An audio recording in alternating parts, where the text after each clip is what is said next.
Gabon, RDC, Côte d'Ivoire, Sénégal, Madagascar, Afrique du Sud, Éthiopie, Égypte. Difficile d'être exhaustif sur ces pays possédant des zones économiques spéciales ou qui ambitionnent d'en construire au moins une. Comment justifier cette ruée vers les Est en Afrique? On entend par zone économique un espace d'échange qui garantit des avantages dont les entreprises ne disposent pas par ailleurs sur le reste de leur territoire. Ces avantages font généralement référence à une fiscalité attractive, à des droits de douane plutôt favorables, ainsi qu'à un ensemble de procédures simplifiées. Donc le but d'une zone économique est de favoriser l'investissement extérieur et le commerce transfrontalier, lequel a un effet à court terme sur l'emploi, le revenu et donc par effet domino sur la croissance économique du pays.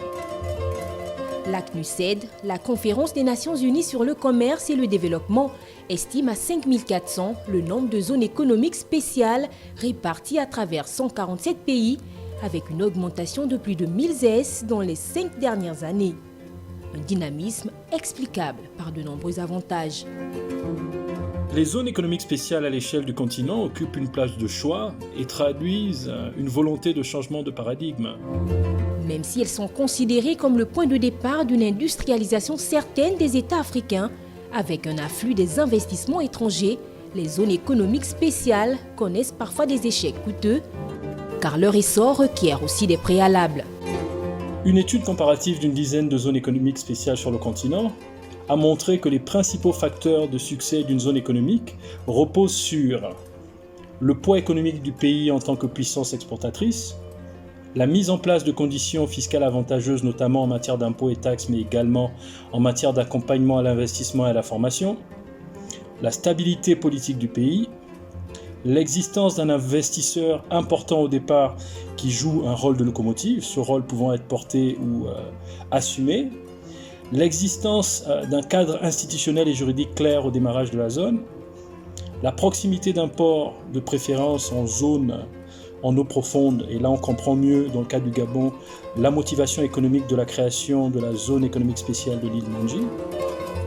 Pour le cas du Gabon, en près d'une décennie d'existence, la zone économique spéciale d'Nkok, située dans la banlieue de Libreville, a déjà vu le développement d'un concentré d'entreprises, notamment dans la filière bois et divers services manufacturés. Le président Ali Bongo Ondimba y a inauguré récemment 2 usines, dont l'une spécialisée dans la fabrication des médicaments. D'autres exemples de réussite sont également notables à travers le continent. Prenons par exemple l'Afrique du Sud.